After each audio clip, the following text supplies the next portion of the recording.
सुबह के समय जिले की एएसपी वैशाली सिंह की छोटी बहन राधिका सिंह और उसकी मां कमला देवी ट्रैक्टर पर ईख लेकर चीनी मिल में बेचने ले जा रही थी।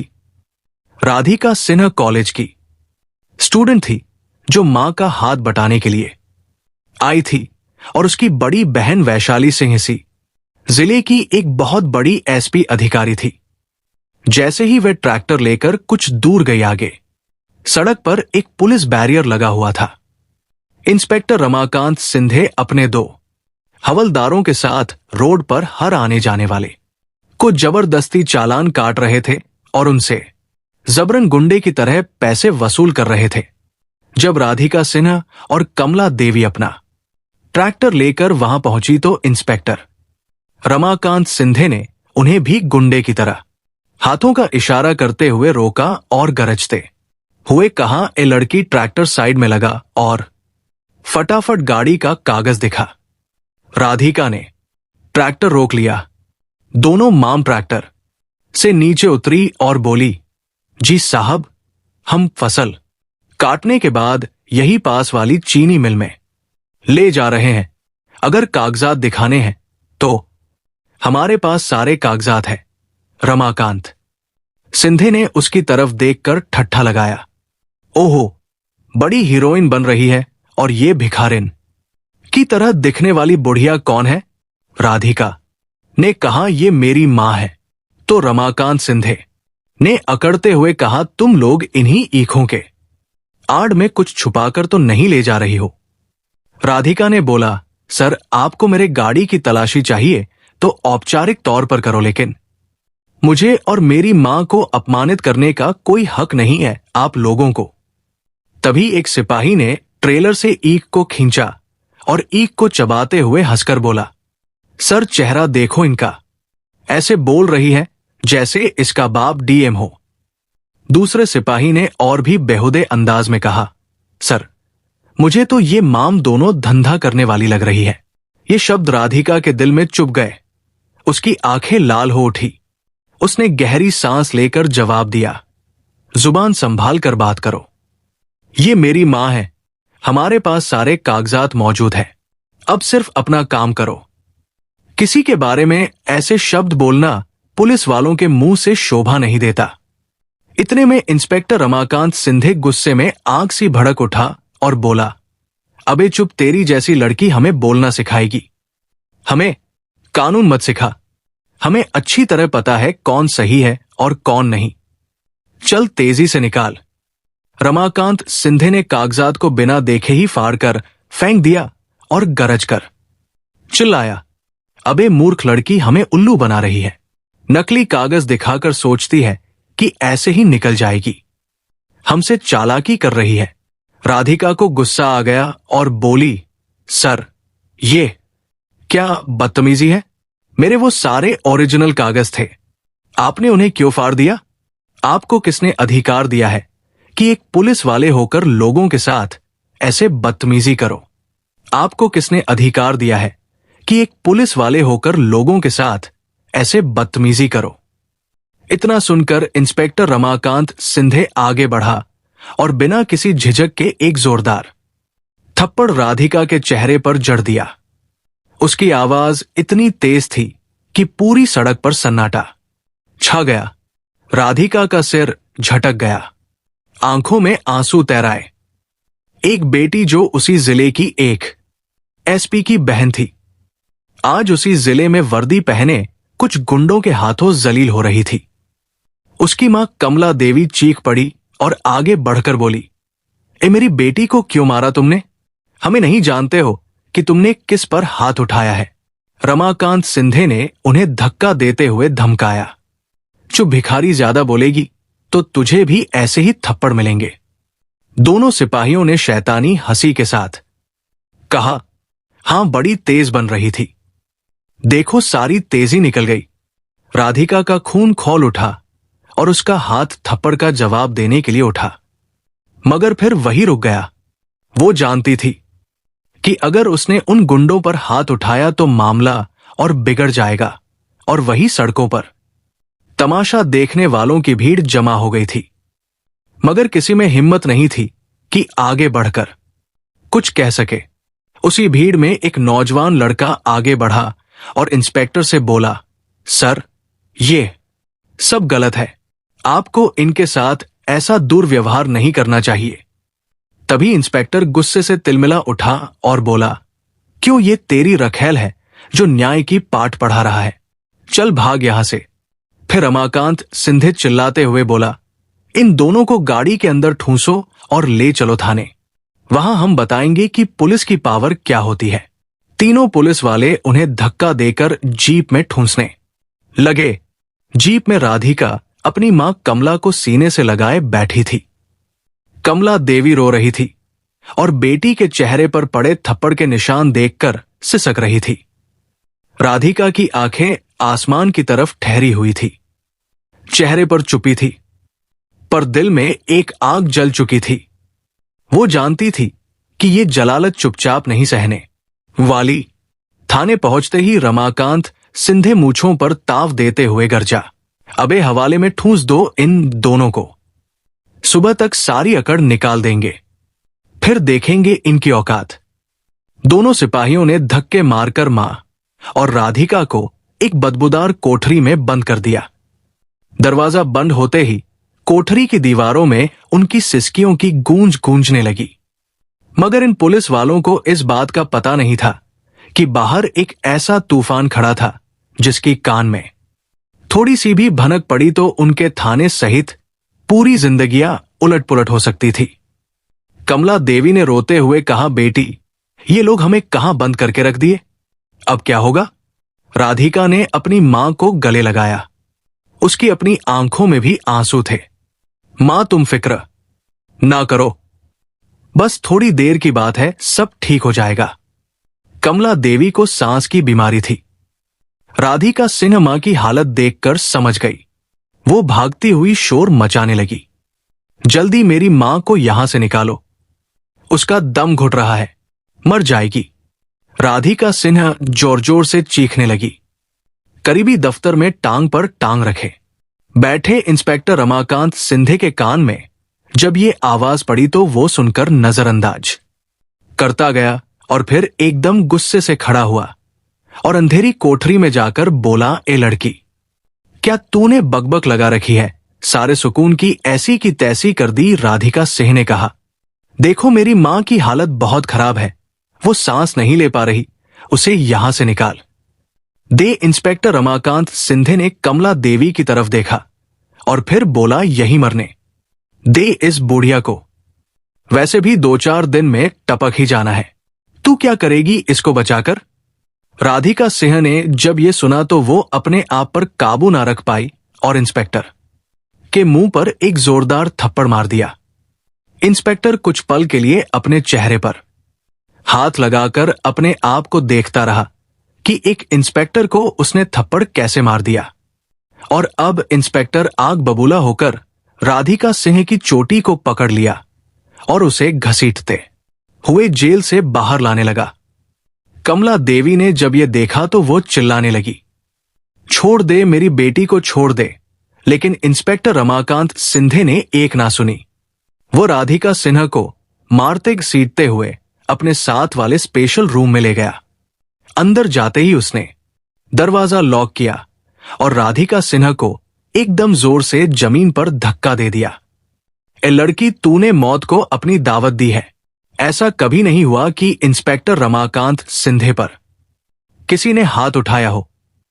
तुम मामूली कीड़े मकोड़े हो और एक इंस्पेक्टर पर हाथ उठा रहे हो। राधिका सिंह उठी और बोली, देखो तुम ये एक गैर कानूनी काम कर रहे हो और तुमने मेरी मां को बुरा भला कहा, इसलिए मैंने ये किया। तुम्हें ये करने का बिल्कुल हक नहीं। रमाकांत की आंखें लाल हो गई। उसने एक जोरदार थप्पड़ राधिका सिन्हा के मुंह पर मारा। वो घूमती हुई पीछे जा गिरी। ए बड़ी आई, तू मुझे इंस्पेक्टर को कानून सिखाएगी। वहां अंधेरी कोठरी से कमला देवी लगातार आवाजें लगा रही थी, छोड़ दो मेरी बेटी को, छोड़ दो। राधिका सिन्हा के कानों में जब ये आवाज पहुंची तो वो एकदम उठकर इंस्पेक्टर के पैरों में गिर गई और बोली, देखो, तुम मेरी माँ को छोड़ दो, उसको अस्पताल ले जाओ, उसकी तबीयत खराब है, उसका दम घुट जाएगा, वो मर जाएगी। लेकिन इंस्पेक्टर रमाकांत सिंधे ने राधिका सिंह को ठोकर मारते हुए कहा, मर जाएगी, मरने दे बुढ़िया को, धरती से कुछ तो बोझ कम होगा। मां के बारे में ये शब्द सुनकर राधिका सिन्हा के वजूद में बिजली दौड़ गई। तभी उसके जहन में अपनी बहन वैशाली का ख्याल आया, जो कि इसी जिले की एसपी ऑफिसर थी। राधिका एकदम से खड़ी हुई और इंस्पेक्टर से कहने लगी, देखो, मेरे साथ जो करना है कर लो, लेकिन मेरी मां को जल्दी अस्पताल ले जाओ। अगर उसको कुछ हो गया तो तुम और तुम्हारे ये पूरे थाने के पुलिस वाले जिंदगी भर उसकी सजा भुगतोगे। सबके सबकी वर्दियां उतर जाएंगी। इंस्पेक्टर रमाकांत सिंधे ने जब ये सुना तो वो खरखराटे मार मार के हंसने लगा और घमंड के साथ बोला, तो 2 टके की छोकरी हमारी वर्दियां उतारवाएगी इंस्पेक्टर की, या वो बुढ़िया खोस्ट उतारवाएगी? अब मरने दे इस बुढ़िया को, मैं भी देखता हूं कि किसकी इतनी हिम्मत है जो इंस्पेक्टर रमाकांत सिंधे पर हाथ उठा सके। तभी कमला देवी की एक और जोरदार आवाज आई। राधिका सिंह ने जब यह सुना तो वो इंस्पेक्टर को धक्का देते हुए कमरे से बाहर जाने लगी, लेकिन रमाकांत सिंधे ने उसे पीछे कमरे में धक्का देकर बोला, ये बुढ़िया इतनी जल्दी नहीं मरने वाली, पहले उसे ठिकाने लगाता हूं, फिर देखता हूं तुझे। इंस्पेक्टर कमरे से बाहर निकल आया और बाहर से कुंडी लगा दी। राधिका सिंह अंदर से दरवाजा पीटने लगी, खोलो दरवाजा, मुझे मेरी मां के पास जाना है। लेकिन इंस्पेक्टर अपने दफ्तर में जाकर सुकून से बैठ गया। इतने में कमला देवी की आवाजें भी आना बंद नहीं हुई, पर इस बार उनकी आवाज दर्द से कमजोर हो चली थी। इंस्पेक्टर रमाकांत सिंधे जब ये सुना तो बोला, पता नहीं बुढ़िया कब मरने वाली है, और कहकर वही दफ्तर में आंखें बंद करके सो गया। कमला देवी यूं ही आवाजें लगाते लगाते एकदम जमीन पर ढेर हो पड़ी। सांसें धीमी पड़ गई और वो बेहोश होकर लेट गई। कुछ पल बाद जब इंस्पेक्टर रमाकांत सिंधे की आंख खुली तो उसने चौंक कर कहा, ये बुढ़िया चुप कैसे बैठी है, जाकर देखता हूं। इंस्पेक्टर कुर्सी से उठकर अंधेरी कोठरी की ओर बढ़ा। जैसे ही वो वहां पहुंचा तो कमला देवी को जमीन पर पड़ी देखकर उसे लगा कि वो इस दुनिया से चली गई है। रमाकांत सिंधे ने घमंड भरी हंसी के साथ कहा, हां, बुढ़िया गुजर गई क्या? चलो, बड़ी मुश्किल से जान छोड़ी है तूने। उसकी आंखों में एक राक्षसी संतोष था। चलो जाकर तेरी बेटी को ये खबर सुनाता हूं, देखता हूं कैसे हमारी वर्दी यहां उतारवाएगी। ये कहते हुए वह ठाका मारकर वहां से निकल गया।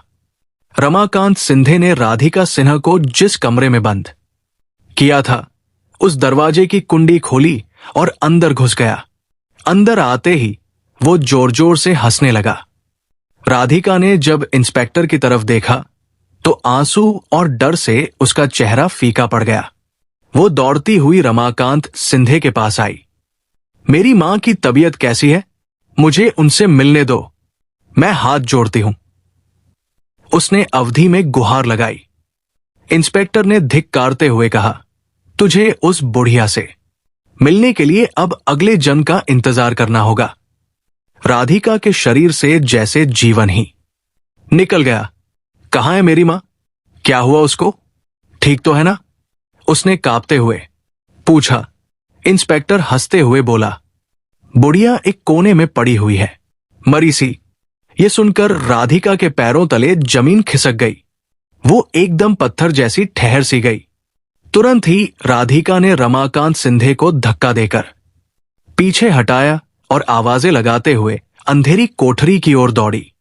वहां पहुंचकर उसने देखा कि कमला देवी बेहोशी की हालत में जमीन पर पड़ी थी।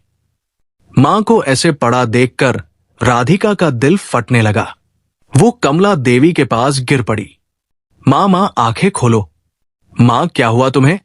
देखो, मैं राधिका हूं, मैं आ गई हूं। बोलो तो कुछ मां। राधिका जोर जोर से मां को हिलाने लगी, पर कमला देवी शांत और बेहोश थी। तभी रमाकांत सिंधे आया और बोला, एक छोकरी बुढ़िया गुजर चुकी है या ड्रामेबाजी कर रही है तू? उसने एक कांस्टेबल को आवाज दी। 2 कांस्टेबल भागते हुए आए और इंस्पेक्टर के कहने पर बोले, इस बुढ़िया को यहां से उठाकर ले जाओ और ठिकाने लगा। कोई पूछे तो कहना एक्सीडेंट में मारी गई है। सिपाहियों ने जल्दी जल्दी कमला देवी को उठाने की कोशिश की। राधिका चीख उठी और बोली, कोई हाथ मत लगाना मेरी मां को।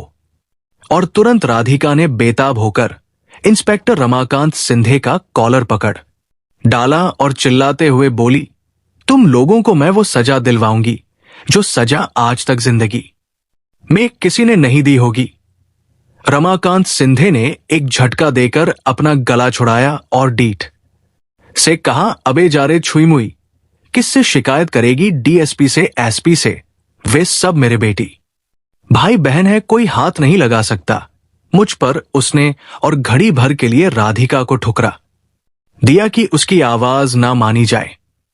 राधिका ने आंसू भरी आंखों से मां के लिए खड़े होकर जमीन पर पड़े उनके ठंडे चेहरे को देखा और हकलाकर बोली, मूर्खों। तभी उसी हड़बड़ाहट और निर्दयता के बीच कमला देवी की सांसें कुछ धीमे धीमे फिर चलने लगी। एक हल्की सी कराहसी आवाज आई और फिर उनकी पलकों में कंपन सा महसूस हुआ। राधिका की चीखें एक क्षण के लिए थम सी गई और फिर वो जोर से बोली, मां मां सुन रही हो? कमला देवी की आंखें धीरे धीरे खुली। वे बेहोशी से उभरते हुए पहले धीरे धीरे अपनी बेटी की तरफ देखी, फिर सांस गहरी हुई। राधिका चिल्लाकर उनके गले लग गई, मां तुम जिंदा हो। रमाकांत सिंधे और सिपाही उन पल में थर्रा गए।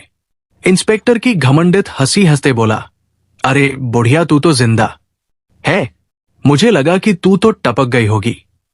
चल कोई बात नहीं, अब दोनों माम को पूरी जिंदगी इसी थाने में सड़ाऊंगा। और उधर इसकी बड़ी बहन एसपी वैशाली सिंह वो काफी देर से अपनी मां कमला देवी और अपनी बहन राधिका सिन्हा को कॉल कर रही थी, लेकिन उनका नंबर बंद आ रहा था। वैशाली सिंह जो इसी शहर में अपने फर्ज निभा रही थी, हफ्ते में सिर्फ एक बार ही घर आ पाती थी, लेकिन जब काफी समय तक राधिका और उसकी मां का फोन नहीं लगा तो वैशाली सिंह के दिल में अजीबोगरीब ख्याल आने लगे।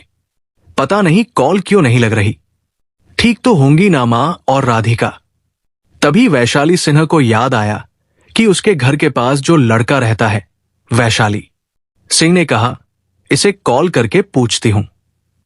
तभी वैशाली सिंह ने अपने मोबाइल पर फैजान रा का नंबर डायल किया। हाँ फैजान, मेरे घर जाकर देखो तो सही, मेरी मां और बहन का नंबर नहीं मिल रहा।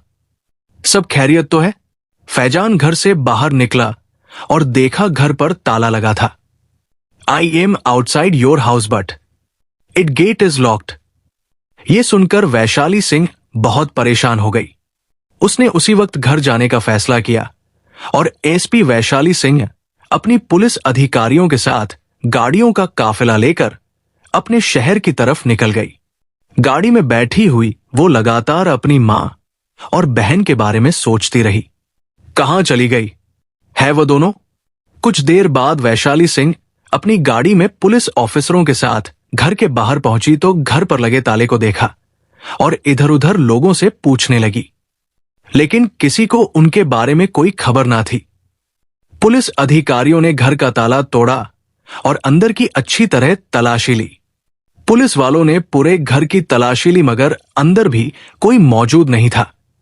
अब वैशाली सिंह अपनी मां और बहन की गुमशुदगी को पता करने वही पास वाले थाने में पहुंची तो इंस्पेक्टर रमाकांत सिंधे अपने ऑफिस में बैठा चाय पी रहा था और जैसे ही उसने वैशाली सिंह की वर्दी पर लगे स्टार्स और अशोक स्तंभ को देखा और इसके पीछे खड़ी है बढ़िया-बढ़ी पुलिस अधिकारी को देखा तो चौंक गया और तुरंत रमाकांत सिंधे ने झट से चाय का कप टेबल पर रखा और इंस्पेक्टर रमाकांत सिंधे डरते हुए खड़ा होकर सैल्यूट मारा। जी मैडम, हुक्म कीजिए, कैसे आना हुआ? एसपी वैशाली बोली, मेरी मां और बहन लापता है, इसलिए मैं चाहती हूं कि मुझे 3 घंटे के अंदर मेरी मां और बहन को पता लगाओ कि वो कहाँ है? इंस्पेक्टर बड़े प्यार और अदब से बोला, जी मैडम, हम बहुत जल्दी माँ और बहन को खोज निकालेंगे, लेकिन अगर आपके पास उनकी कोई तस्वीर हो तो उन्हें ढूंढने में आसानी हो जाएगी। वैशाली सिंह बोली, तस्वीर तो नहीं। अच्छा रुको जरा, मोबाइल में देखती हूं। वो मोबाइल की गैलरी में तस्वीर ढूंढने लगी। ओ हाँ, मिल गई, ये रही। इंस्पेक्टर रमाकांत सिंधे ने बड़े प्यार से कहा, जल्दी दिखाइए। और जैसे ही वैशाली सिंह ने अपना मोबाइल इंस्पेक्टर के हाथ में दिया, राधिका और कमला देवी की तस्वीर देखकर इंस्पेक्टर का चेहरा उड़ गया। उसके हाथ कांपने लगे। वैशाली सिंह बोली, क्या हुआ? ठीक तो हो तुम? इंस्पेक्टर के दिल की धड़कन तेज हो गई और चेहरे से पसीना टपकने लगा। वैशाली सिंह ने कठोर आवाज में कहा, क्या हुआ? बताओ, क्या है ये सब? इंस्पेक्टर ने कांपती आवाज में कहा, कुछ नहीं मैडम, हम उन्हें जल्द ढूंढ निकालेंगे, आप जाइए। वैशाली सिंह को इंस्पेक्टर पर थोड़ा शक हुआ, लेकिन बोली, जल्दी ढूंढो उन्हें। रमाकांत सिंधे ने घबराते हुए कहा, जी मैडम, बहुत जल्द निकाल लेंगे, आप फिक्र मत कीजिए। वैशाली सिंह वहां से जाने ही वाली थी, तभी लॉकअप से किसी औरत की दर्द भरी चीख सुनाई दी, हमें छोड़ दो। एसपी वैशाली अचानक रुक गई। उसकी चाल ठिठक गई। उसने पीछे मुड़कर इंस्पेक्टर की ओर देखा। एसपी तेज आवाज में इंस्पेक्टर से कहा, यह आवाज किसकी है? इंस्पेक्टर का चेहरा सफेद पड़ गया, होंठ कांपने लगे। उसने निगाह झुका ली। तभी एसपी चिल्लाते हुए बोली, मैंने पूछा कौन चिल्ला रहा है वहां अंदर? इंस्पेक्टर कुछ बोल नहीं पाया, बस हकलाने लगा। मैडम, वो एक औरत है। छोटी सी बात थी, लेकिन अब तक एसपी वैशाली खुद को रोक नहीं पाई। वो तेजी से उस लॉकअप की तरफ दौड़ पड़ी। जैसे ही उसने दरवाजा खोला, उसके कदम थम गए। उसकी सांसें रुक गई। लॉकअप के अंदर जो नजारा था, उसने उसके होश उड़ा दिए। वहां जमीन पर गिरी बिखरे बालों और मैले कपड़ों में उसकी अपनी मां कमला देवी और छोटी बहन राधिका सिन्हा बैठी थी। एसपी वैशाली सिंह कांपते हुए अपनी मां और बहन के सामने खड़ी थी। कमला देवी ने जैसे ही बेटी को देखा, वो फूट फूट कर रो पड़ी। कमला देवी रोते हुए बोली, बेटी, तू यहां कैसे आई? भगवान ने भेजा तुझे, हमें तो लगा अब कोई नहीं बचाएगा। वैशाली ने घुटनों के बल बैठकर अपनी मां के पैर पकड़ लिए। मां, ये किसने किया? किसने तुम्हें यहां बंद किया? राधिका सिन्हा, जो कोने में सिमटी हुई बैठी थी, धीरे धीरे सिर उठाया तो देखा उसकी बहन सामने खड़ी है। तो तेजी से बहन के पास गई और अपनी बहन के सीने से लिपट गई और कांपती आवाज में कहा, दीदी, वो इंस्पेक्टर और ये पुलिस वाले बहुत बुरे हैं। इन्होंने हमारे साथ बहुत गलत किया है। दीदी, जब हम ट्रैक्टर पर ईख लेकर बेचने जा रहे थे तो ये लोग हमें रोक लिए और हमसे गाड़ी के कागज मांगे। जब मैंने कागज दिया तो कागज को फाड़ दिया और पैसे मांगने लगे। मैं मना किया तो मां को धक्का दिया और जब मैंने विरोध किया तो हमें थाने ले आया। मां को मारा, मुझे भी, और कहा कि कोई हमारी बात नहीं सुनेगा। वैशाली के चेहरे पर क्रोध की ज्वाला फैल गई। उसकी आंखें लाल हो गई। एक अफसर नहीं, अब एक बेटी और बहन खड़ी थी वहां। वो धीरे धीरे उठी और लॉकअप से बाहर निकली। इंस्पेक्टर और बाकी सिपाही डर के मारे पीछे हट गए। एसपी गरजती आवाज में कहा, वर्दी पहनकर तुमने औरतों पर हाथ उठाया, वो भी मेरी मां और बहन पर। इंस्पेक्टर हकलाया, हम मैडम, गलती हो गई, पहचान नहीं पाया। एसपी वैशाली चीखते हुए बोली, गलती नहीं, पाप किया है तुमने। उसने तुरंत एक आईपीएस अफसर को आदेश दिया। इंस्पेक्टर और शामिल सिपाहियों की इन सबको ड्यूटी से सस्पेंड किया जाए और इनके वर्दी उतारो। अभी के अभी आईपीएस अधिकारी ने 2 पुलिस अधिकारियों को आदेश दिया। 2 पुलिस अधिकारी आगे बढ़े और सबके सामने थाने में जबरन इंस्पेक्टर और उन 2 सिपाहियों की बेल्ट और टोपी उतारी गई। थाने में सब खामोश थे। एसपी वैशाली आगे बढ़कर बोली, अब इन्हें उसी लॉकअप में डालो जहां इन लोगों ने मेरी मां और बहन को रखा था, और इन्हें दिन में सिर्फ एक बार खाना दो, और वह भी सूखी रोटी। पुलिस अधिकारियों ने आदेश का पालन किया। इंस्पेक्टर और उसके 2 साथी उसी सेल में ठूंस दिए गए। वैशाली ने दरवाजा बंद करते हुए कहा, अब महसूस करो वो अपमान जो हर निर्दोष औरत यहां झेलती है। थाने के बाहर मीडिया और अधिकारी जमा हो चुके थे। वैशाली ने सबके सामने बयान दिया, कानून सबके लिए बराबर है, चाहे अपराधी पुलिस की वर्दी में ही क्यों ना हो। कमला देवी और राधिका को सम्मानपूर्वक थाने से बाहर लाया गया। वैशाली ने अपनी मां का हाथ थामा और कहा, अब कोई भी तुम्हारे साथ अन्याय नहीं करेगा मां, जब तक तुम्हारी बेटी जिंदा है। थाने के ऊपर हवा में तिरंगा लहरा रहा था और पहली बार उस इमारत में इंसाफ की गूंज सुनाई दे रही थी।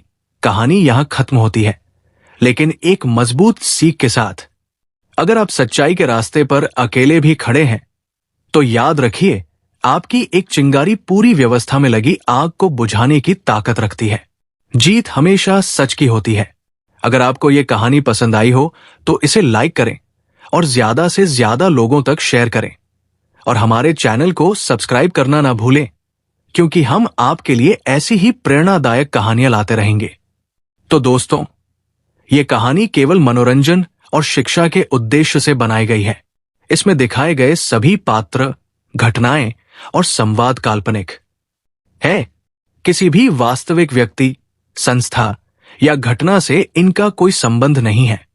कृपया इसे केवल कहानी के रूप में देखें और इसका आनंद लें।